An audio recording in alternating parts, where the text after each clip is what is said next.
Lingaa topic சேனலை பார்த்து கொண்டிருக்கும் சாகச இதயங்களுக்கு முதல் வணக்கம்.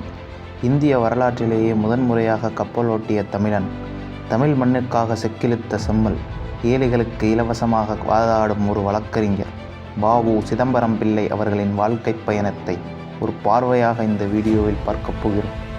அவரது பிறப்பு முதல் அவர் எப்படி கப்பலோட்டிய தமிழனானார் என்பது வரை இந்த முதல் பாகம் வீடியோவில் இருக்கும்.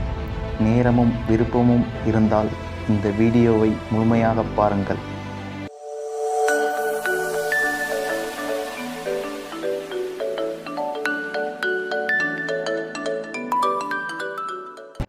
ஆயிரத்தி 872 ஆண்டு செப்டம்பர் 5 தூத்துக்குடி மாவட்டத்தில் ஒட்டப்பிடாரம் என்ற ஊரில் பிறந்தவர் வ.உ.சி.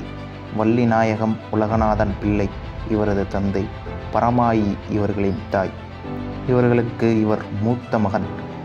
செல்வம் மிக்க குடும்பத்தில் பிறந்தவர். எந்த அளவுக்கு என்றால், வ.உ.சி. ஆரம்ப கல்வி படிப்பு முடிந்ததும் அவருக்காகவே நடுநிலை பள்ளியை தொடங்கினார் அவரது தந்தை.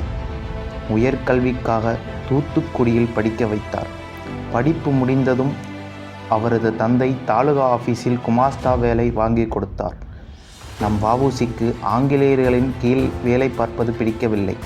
ஏனென்றால் சிறு வயதிலிருந்தே கட்டபொம்மன், ஊமைத்துறை, மருது சகோதரர்கள் என்று ஆங்கிலேயர்களுக்கு எதிராக போராடியவர்களுக்கு பெருமை சேர்க்கும் வகையில் பாடிய பாடல்களையும் வரலாறையும் கேட்டு விடுதலை உணர்வு இருந்ததால் அவருக்கு ஆங்கிலேயர்களுக்கு கீழே வேலை பார்ப்பது பிடிக்கவில்லை.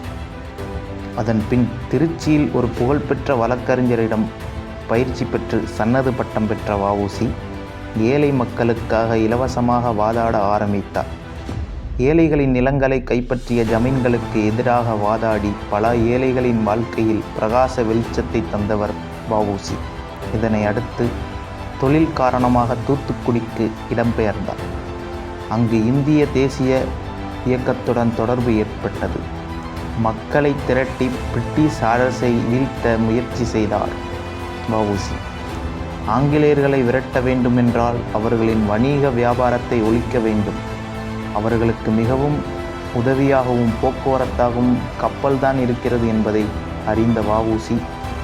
1906 ஆண்டு அக்டோபர் 16 சுதேசி நேவிகேஷன் என்ற கம்பெனியை தொடங்கினார். கப்பல் நிறுவனத்தை தொடங்க பணம் தந்தவர்களை பங்குதாரர்களாக மாற்றிக்கொண்டார். சாவ்லைன் ஸ்டீமர்ஸ் என்ற கம்பெனியில் இருந்து முதலில் கப்பல் வாடகைக்கு வாங்கினார். தூத்துக்குடி முதல் கொழும்பு வரை கப்பல் போக்குவரத்து தொடங்கப்பட்டது. இது மட்டும் இல்லாமல் அவர்களின் வணிகத்தை முழுக்க ஒழிக்க வ.உ.சி. கூட்டுறவு இயக்கம், தொழிலாளர்கள் இயக்கம், சுதேசி இயக்கம் போன்ற இயக்கங்களையும் தொடங்கினார்.